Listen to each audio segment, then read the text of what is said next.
Um, oh, and first off, we are going to just start with a brief introduction. Bree, if you want to advance the slide. Wonderful.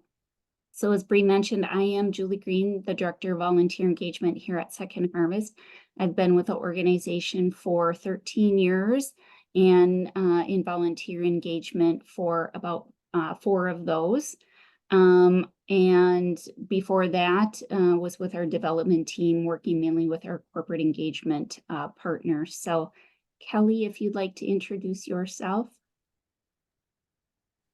Yes, hello. Happy to be here with you today. I'm Kelly, the Volunteer Resource Manager at Second Harvest. What that looks like is I'm kind of that connector for a lot of our internal staff teams and external volunteers who are looking to get connected through skills-based volunteerism, usually on a short-term basis. And then I work with staff who work with all our different types of volunteers at Second Harvest. I've been here about 2.5 years, and really just looking forward to being part of this conversation. I will be your note taker. So if you see me looking off to the side, I am looking at my second screen, frantically taking notes. I will also be monitoring the chat for Julie for any questions that come along. So if you have something, I will be kind of your go-to person. Bree can answer as well.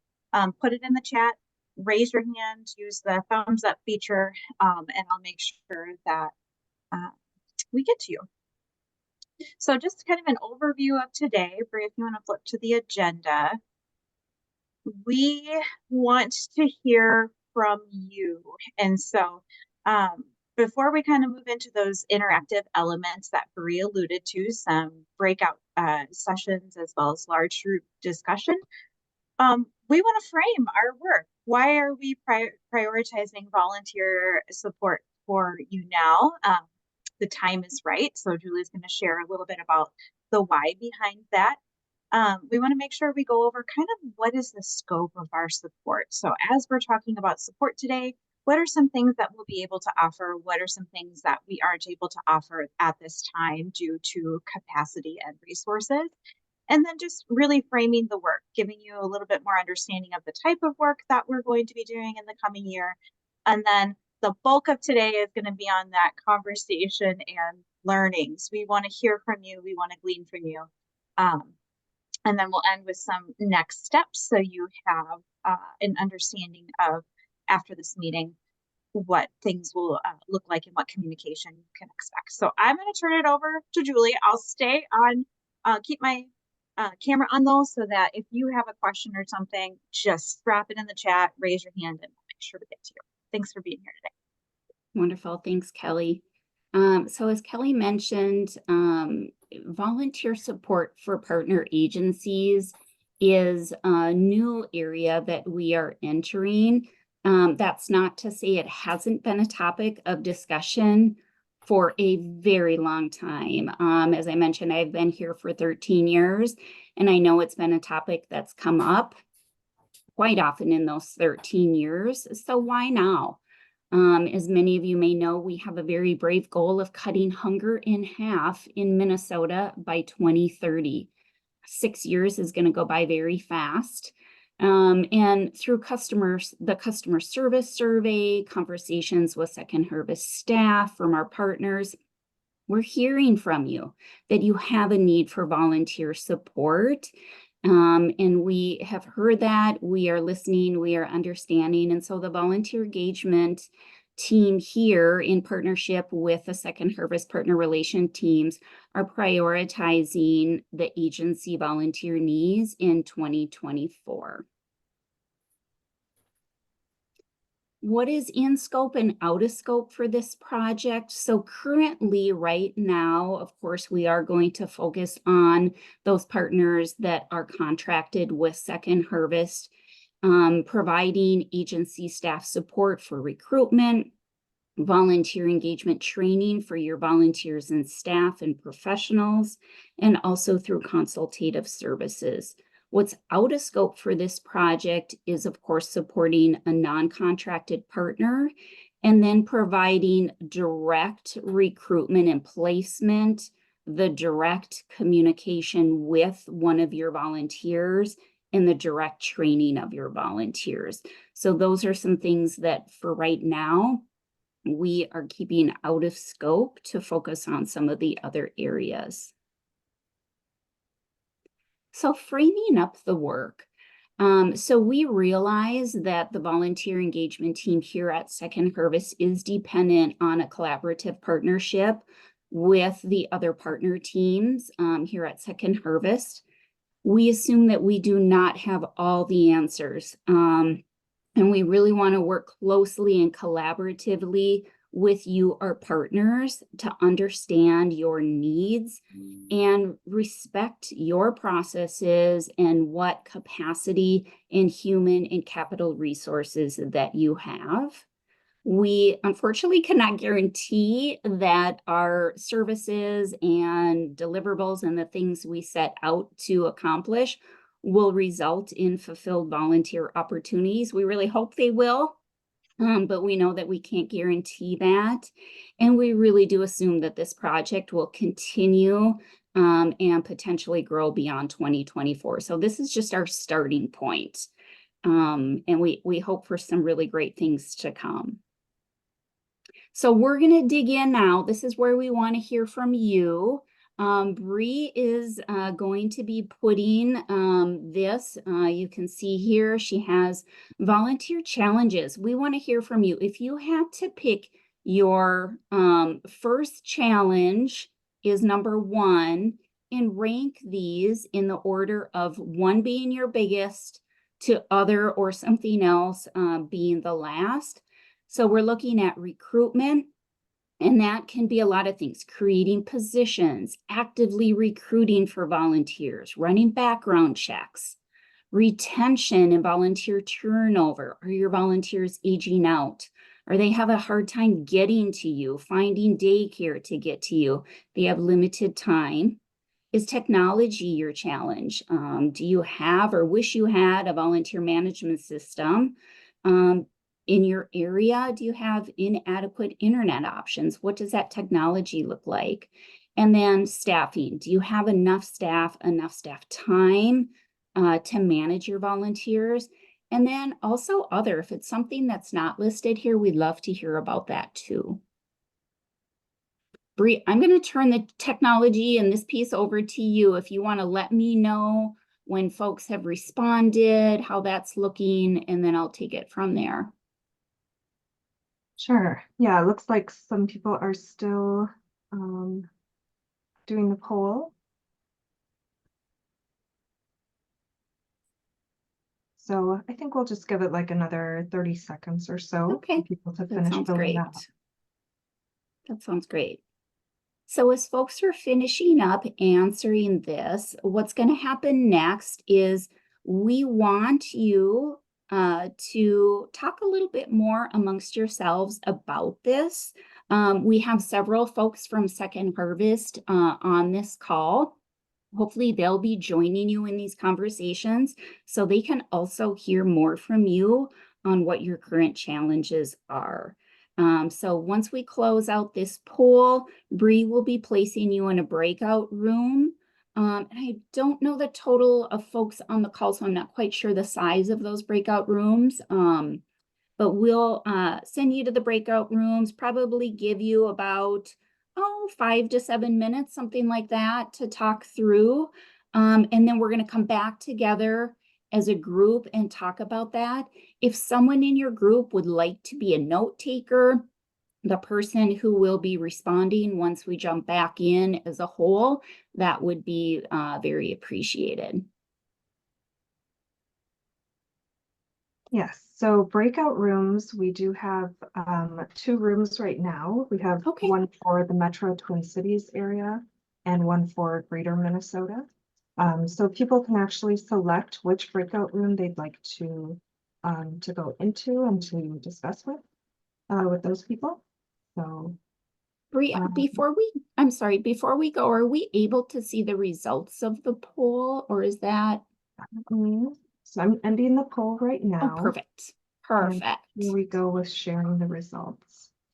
So if people want to just take a quick peek at this before I open those breakout rooms. Yeah, and this isn't necessarily surprising that the recruitment and retention and volunteer turnover are some of the bigger staff capacity, technology.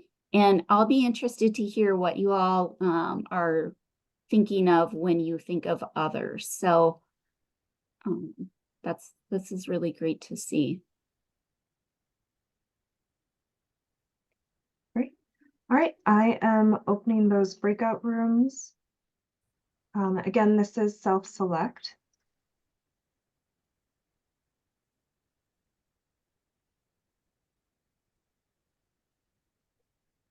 So I'm going to stop sharing the poll and quizzes.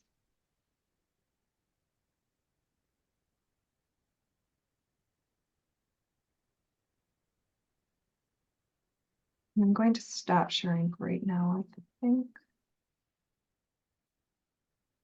All right, are people able to see the breakout room selection or selections? Yeah, it looks like people are starting to.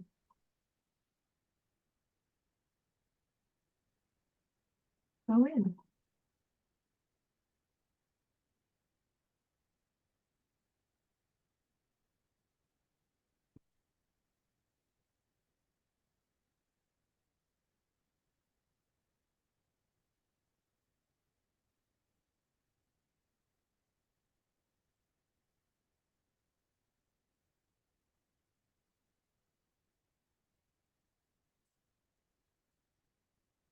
All right, and if you are not joining a breakout room, just due to, maybe you're just listening in right now, the breakout room session should last about 6 or 7 minutes, just so you know.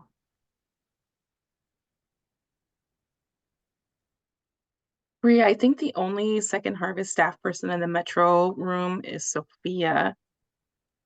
I don't know if I can join in there and take notes, or I don't know if Kelly, if you want to take notes since this is for you guys. Yeah, Julie and I were just discussing who's going to go where, so I'll hop in that one, but anybody is welcome to join as well. Bree, for some reason, I didn't see an invitation to a breakout room. Zoom is giving me trouble for some reason, so that could be part of it, but I did not get a breakout room invitation. Okay, yeah, it should have just kind of popped up as a choice, but it did not.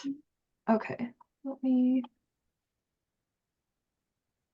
Do you want to see? Oh, there you are. Which room would you like to go to? I can assign you. Does it look like one or the other doesn't have enough Second Harvest people? Like, where is their balance needed? Hold on 1 second. Let me see. Well, Metro has 18 participants. Right, but are you able to see how I'm many just looking, Second Harvest people?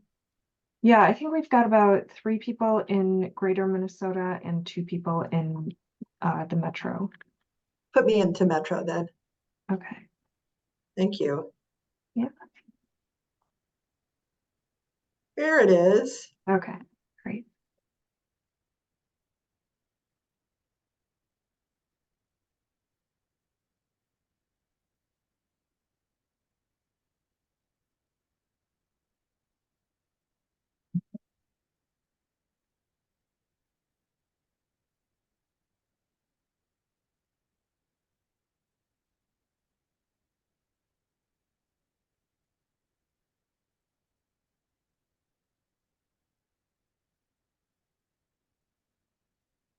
Hi, Gina. I think you just joined us. So just so you know, people are in breakout rooms right now. Please let me know if you'd like to join one. They are just having a smaller group discussion around challenges with volunteers and volunteer recruitment. And the 2 breakout rooms are the Metro Twin Cities area and then Greater Minnesota.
Hi, everyone. Welcome back. All right. I hope everybody's back. I would love to open the floor up a little bit just to hear some of those conversations that you had in your breakout groups. What did you learn? Anything you want to share? I will open up the floor.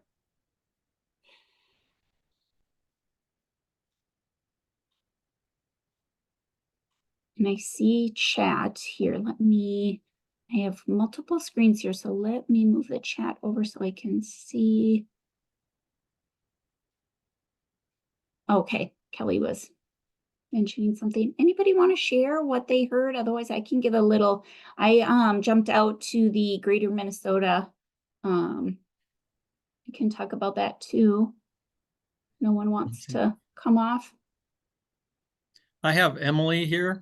We started talking about Spanish-speaking volunteers and Yes. trying to recruit them, and she lost her audio, so she's using my computer here. Yeah, so that's been one of our biggest challenges here at SECA, is finding volunteers that match the needs of our clients, because we're seeing a huge increase in Spanish-speaking clients, but we don't have as many Spanish-speaking volunteers. And so that's been really difficult. Yes. We are Has hearing any- that from others. Yeah, has anybody else had any luck recruiting them? And if you have, what have you been doing? This is Paula in Pipestone. This is kind of a funny way to get a volunteer, but we actually have a phenomenal person doing intake, and she's bilingual.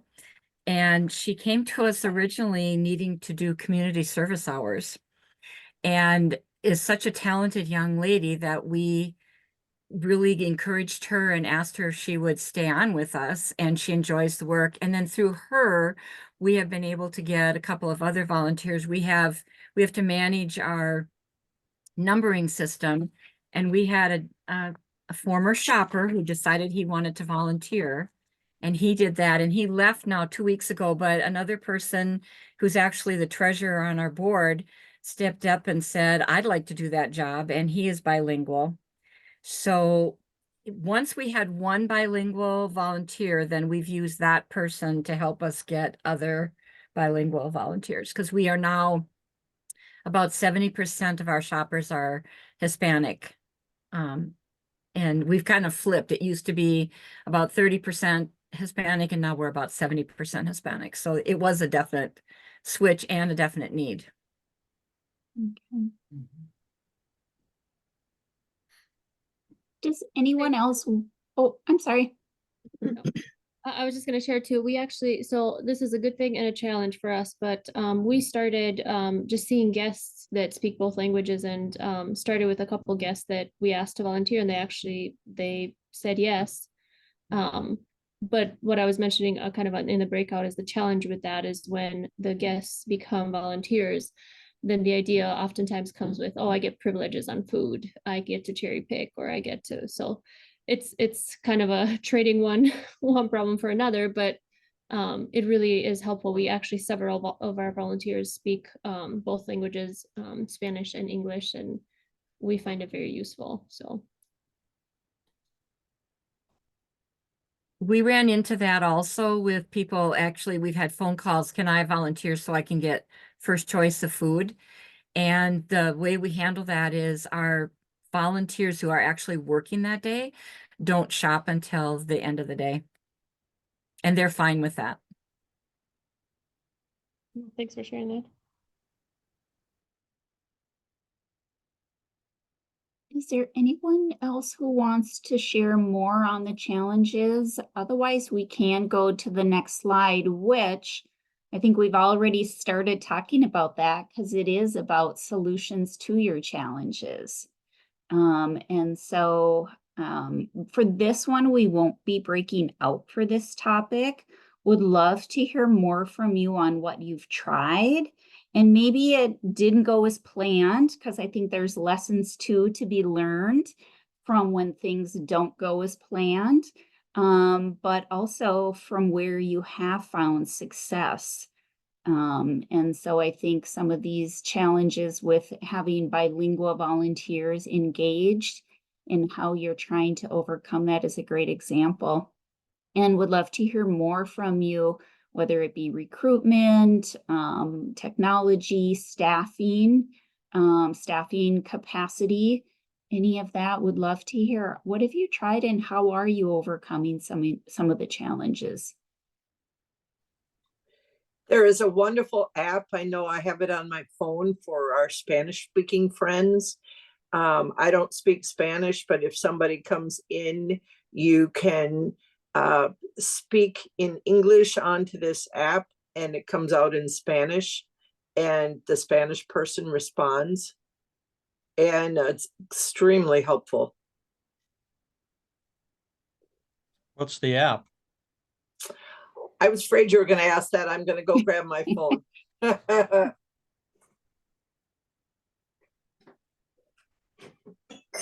The other thing too is we have all of our printed materials bilingual. We have English and Spanish. So if we don't have someone in the shopping area that speaks Spanish, we always have the Spanish translation of everything, all of our signage, which helps. This is Cindy from Way of the Lord Food Shelf. We have used an app called Translate, and that has helped us a lot because a lot of our folk are Slavic folk who speak Russian. But we do have a number of the Russian-speaking people also speaking English. They help. There's been no cherry picking.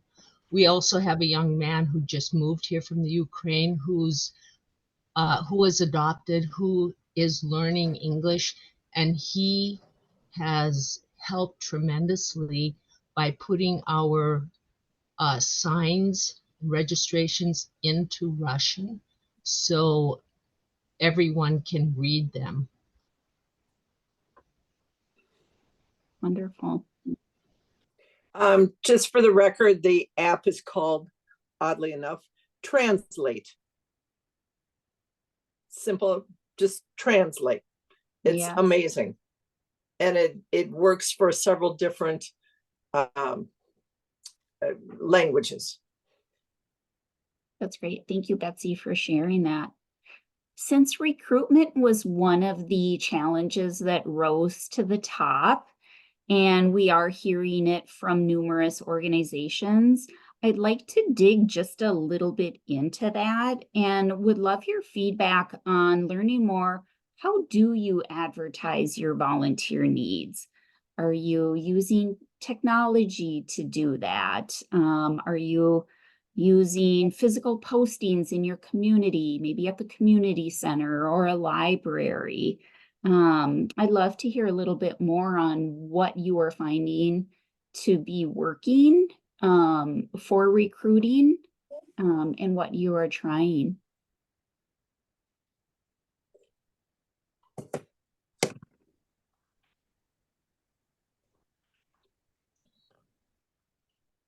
Facebook. Facebook, okay.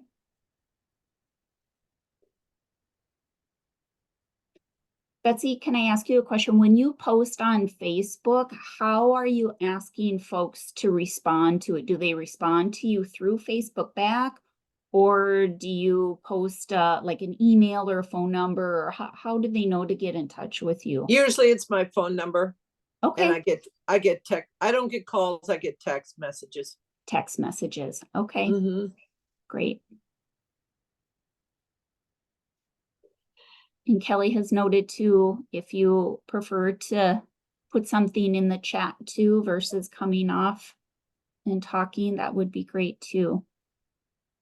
The more we learn from our partners, I feel the more knowledge we have in helping to overcome the challenges that you're facing. So if anyone has any other information. And the second question that I have posed here too, what solutions would you like to implement, but maybe you have barriers? So maybe you don't have a staff person that has capacity to do something that you would like to implement. Maybe you would like to implement technology to aid you, but you don't have a budget for technology.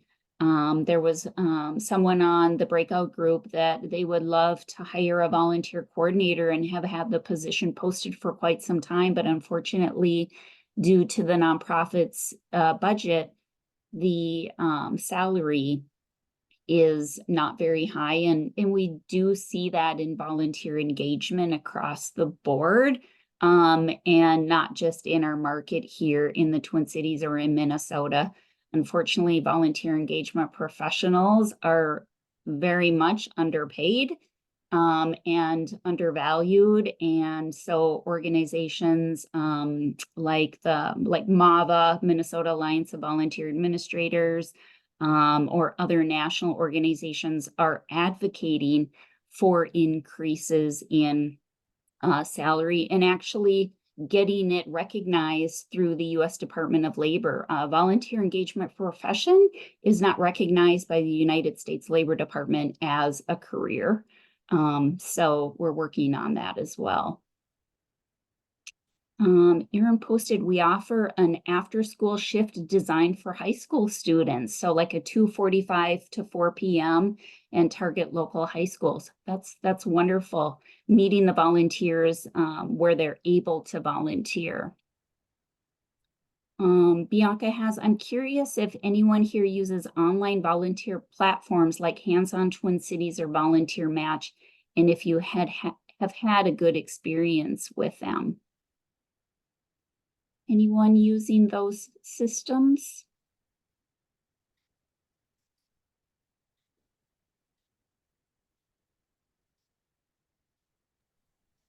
At Seika, we use Volunteer Match, and it's been decently successful, I would say. Pretty easy to use from the back end, and then probably we're getting like maybe one person a week who's interested, and they don't all come through the whole process with like coming in for a tour and actually setting up a start day, but I would say majority of them have. So I think that one is one I would recommend. Wonderful. I see a couple other chats too on how folks are recruiting and finding success. I think for time's sake, we're going to jump to the next slide here and continue the conversation. Feel free to add though to chat if there are other things that you would like. And thank you for, I feel like y'all are just like advancing me to the next topic here, which is wonderful. So thanks for doing that. So we'd like to hear a little bit about what resources are you using? And it doesn't necessarily just have to be recruitment resources. It could be trainings for yourself or your volunteers. Are you posting with them? Are you learning with them? Are you working with AmeriCorps RSVP to have your senior volunteers transportation reimbursed? How are you accessing resources from other organizations? So Bree put in here another poll. Please check all that apply. And we'll spend some time on that last question that's on here too. What keeps you from engaging with these resources? So spend some time, check what applies, and then Bree, I will look to you to see when folks are wrapping up their selection.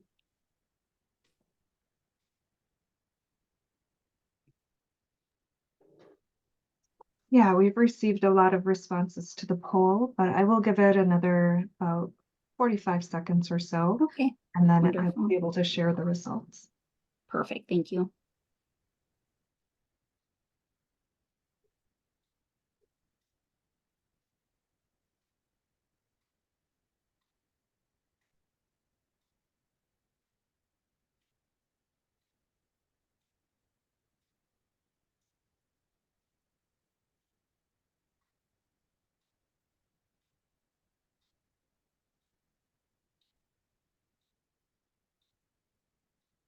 All right. So it looks like the majority of folks are engaging with Second Harvest Agency Zone and their partner specialists. So thank you. I'm happy to see that that you are engaging with us and the resources we're providing are useful. It also looks like a little over half of you are also engaging with FEN, which is great to see that as well. And then the follow-up ones are pretty consistent in the amount of engagement with those.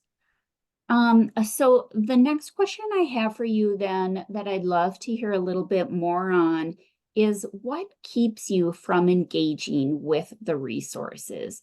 Is it your time, of course, is so precious. And is it your time? Is it staffing, technology?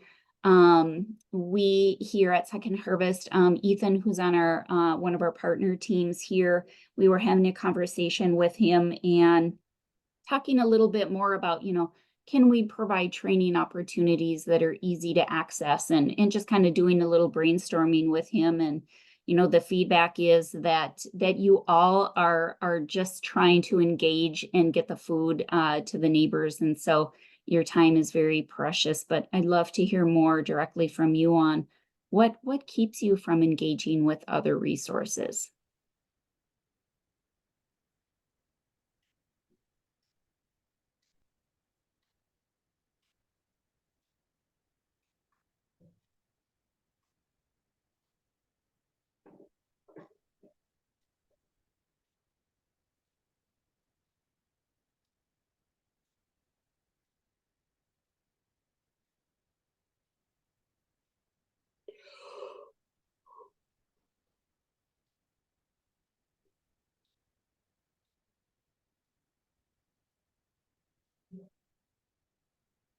Okay, I see in the chat here, not aware that we could use them. That's just what I was gonna ask. Who are Yeah. some of these people?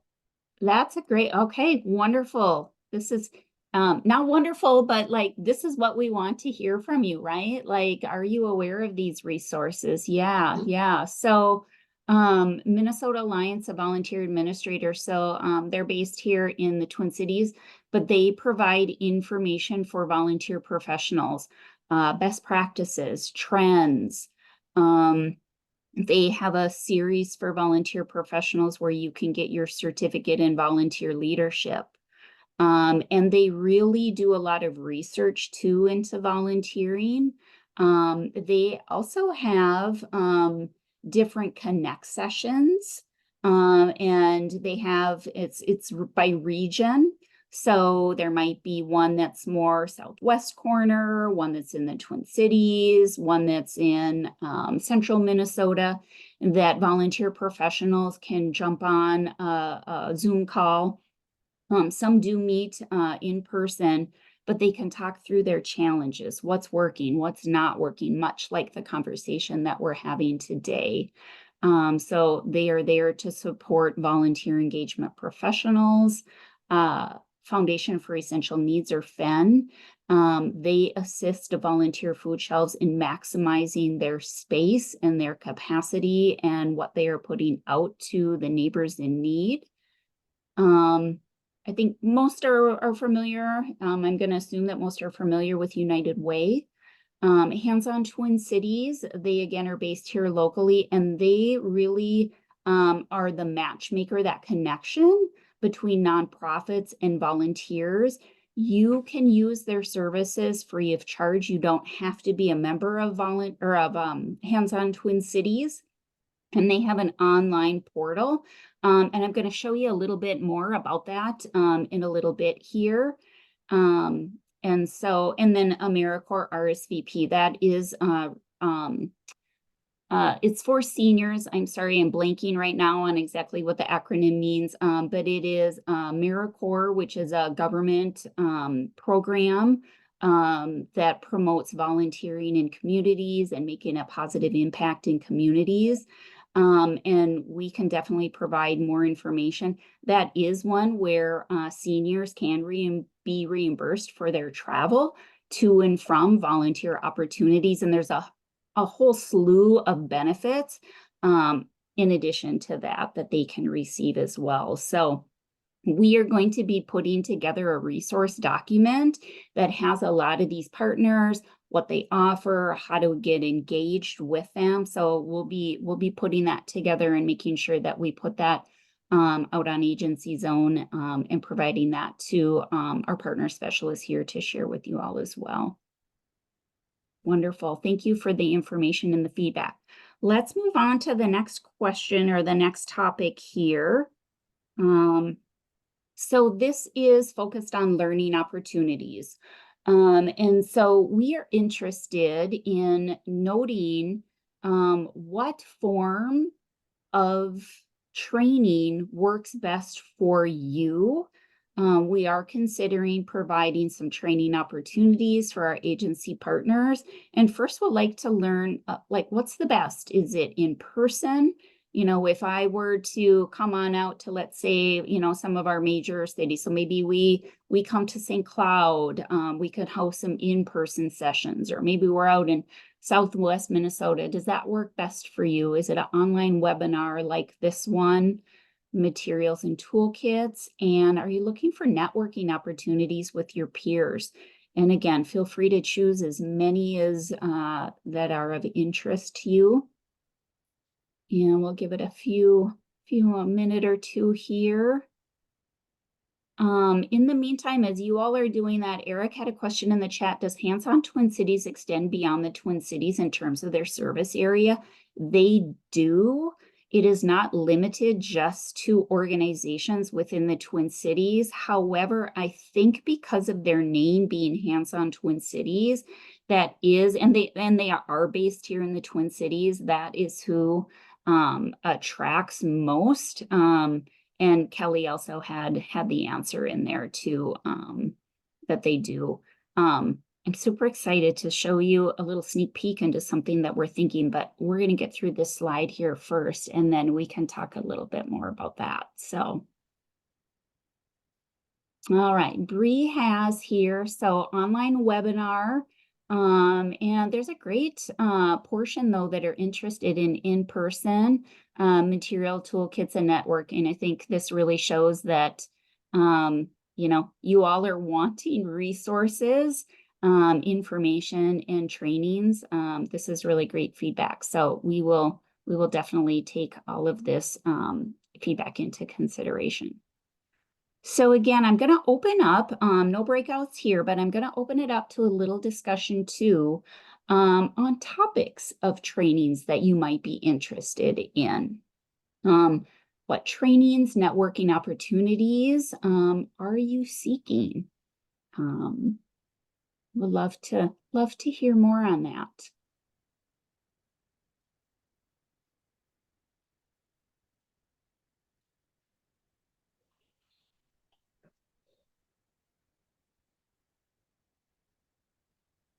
I think for This is- me sorry, and keep in mind that I'm new here, right? It's week 3 only on this job, but for me, the just even best practices, right? Sharing with each other what works for one place, what are some good practices, what are some guidelines that are useful, and some on those topics would be really useful. Yeah, that's great.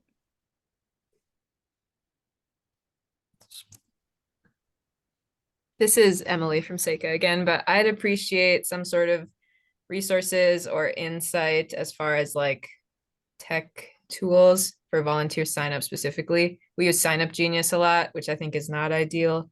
But I don't know if there's any other better tools for like, yeah, something that someone can use to easily sign up for a shift that's not as doesn't have as many ads and all those kinds of things. Oh, is this a Sure. comment? Okay. Mhm. Logistics. Okay. All right.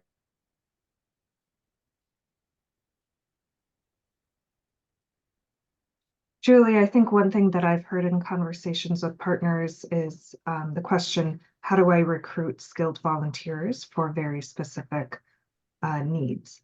Great topic. Yes. Yeah.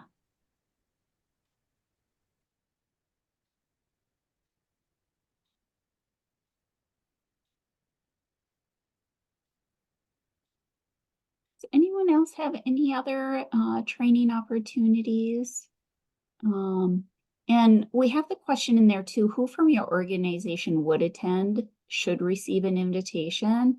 You know, hopefully when Second Harvest sends out information to organizations, that, you know, if it is specific to volunteer engagement, hopefully that's trickling from whoever is receiving that information. If it is not the volunteer engagement coordinator or professional at the organization.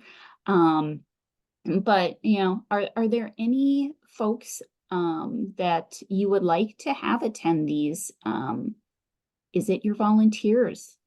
And, you know, I think this is you know, a question for thought, right? You don't necessarily have to answer, but, you know, how can you extend these invitations for training and network opportunities outside of your staff? If that makes sense as well. So, all right. I do see in the chat here a few going back and forth on what different types of technology they use in engaging with volunteers. And then there is also feedback on training information focusing on managing large groups of volunteers versus small groups. That's a great one. It's a great one. Training about professional development for volunteers, specifically those who want to take on leadership roles beyond the day-to-day. That's great. This is great. I also just have a suggestion to make. Hi, my name is Cassie. I am the Director of Food Support Programs at Neighborhood House. And just an idea for the group, we do not currently do this at this agency, but a previous agency I worked at, if, you know, staff capacity is an issue or a budget for someone in this role is an issue, we had volunteers who were ambassadors for us, and then they would go out in the community and table, or they would lead and facilitate the orientation, whether that was virtual or in person. And this ambassador was already someone who was a volunteer, they went through a training, et cetera, et cetera. So if you're kind of looking to be able to stretch yourself a little more, that could also be maybe a good option for you and your organization. That's great. That's wonderful. Fantastic example of maximizing volunteer support. So thanks for sharing that. That's great. We are winding down on our time. Do anybody want to add anything before we move on to the next?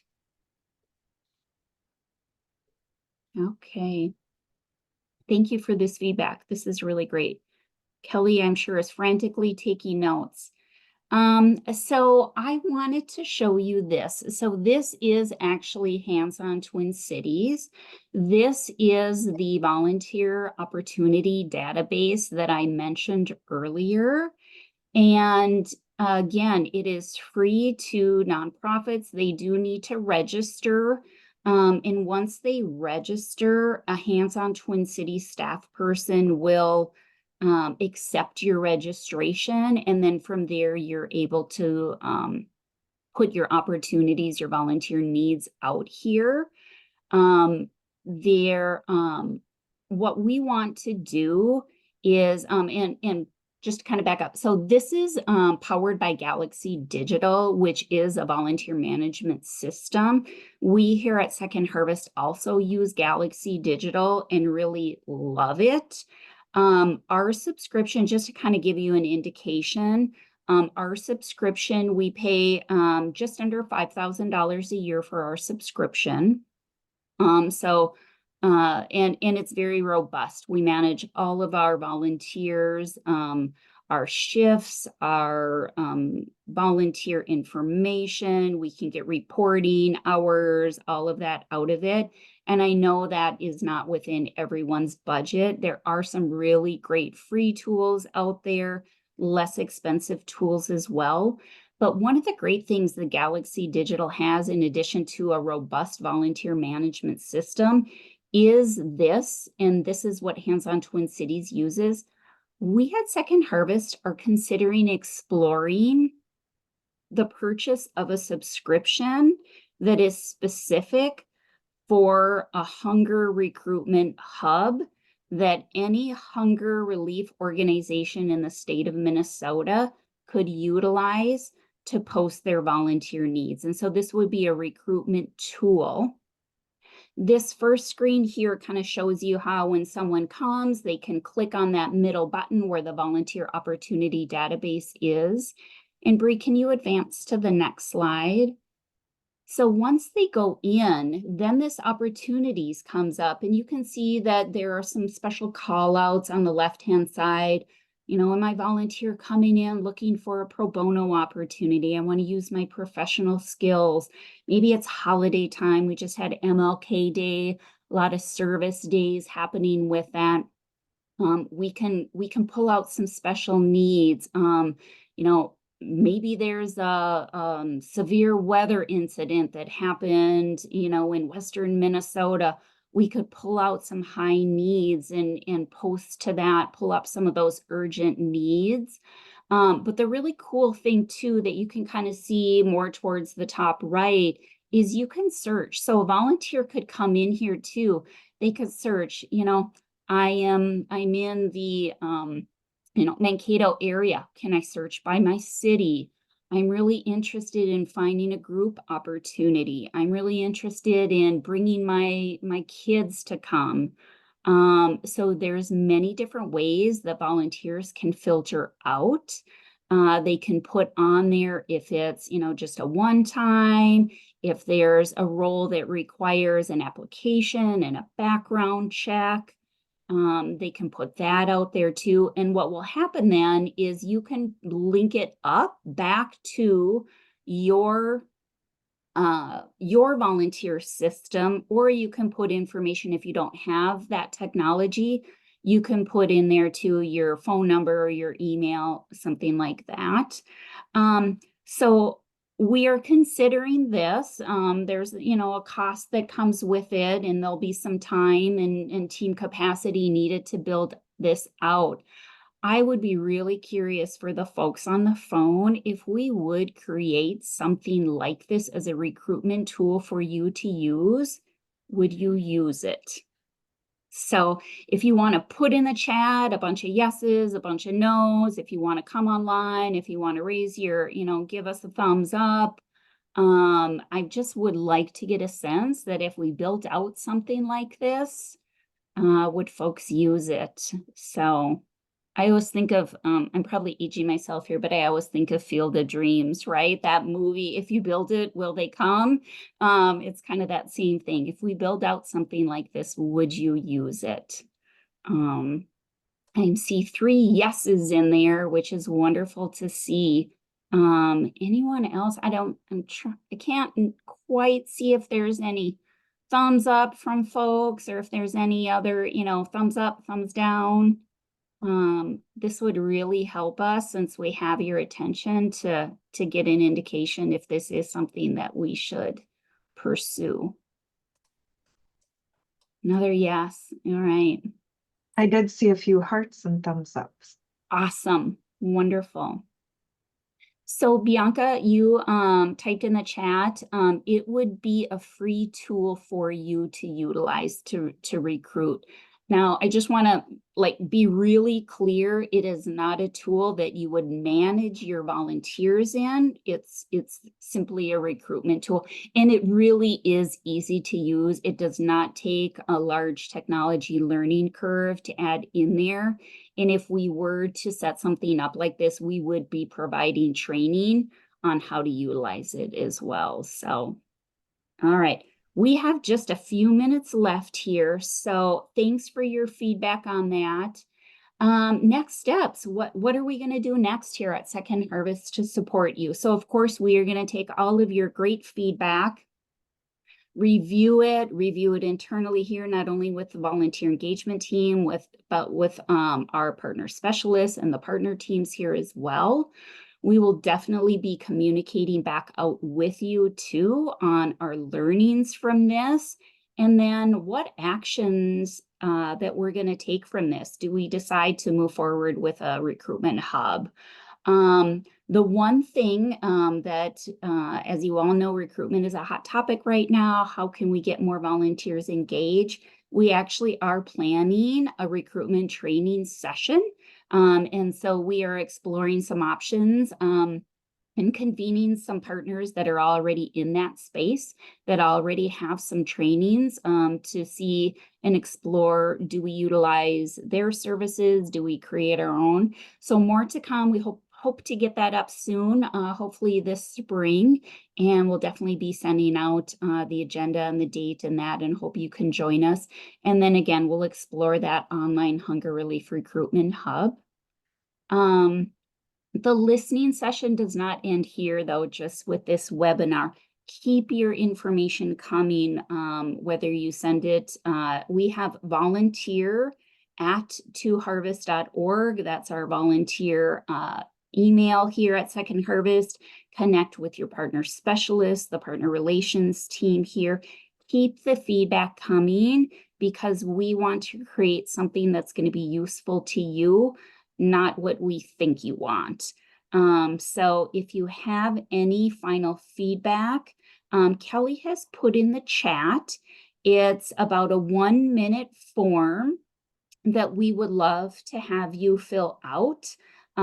It's, what organization are you with? Where are you located? Would you be interested in the recruitment hub?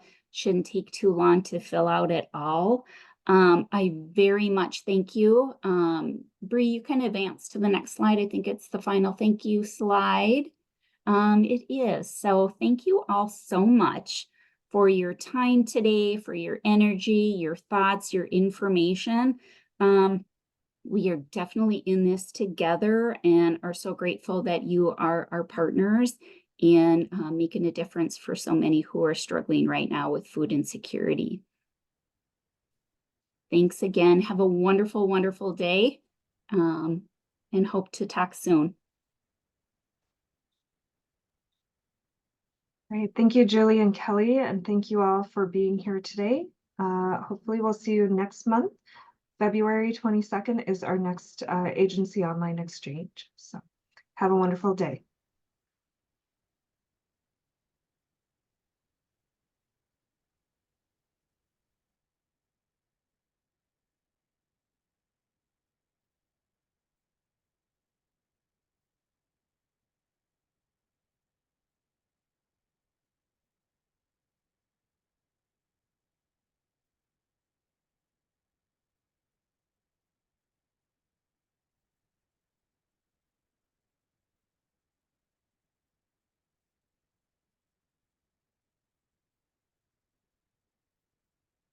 I can't hear you, Kelly. Sorry, my mouse stopped working, so I have to use Oh. my trackpad. Question for you, Bree. I was trying to write down all the attendee list, Mhm. but I just couldn't capture everybody. Is that captured somewhere of who attended today? Or would it be just kind of going back through the recording? Hold on one sec.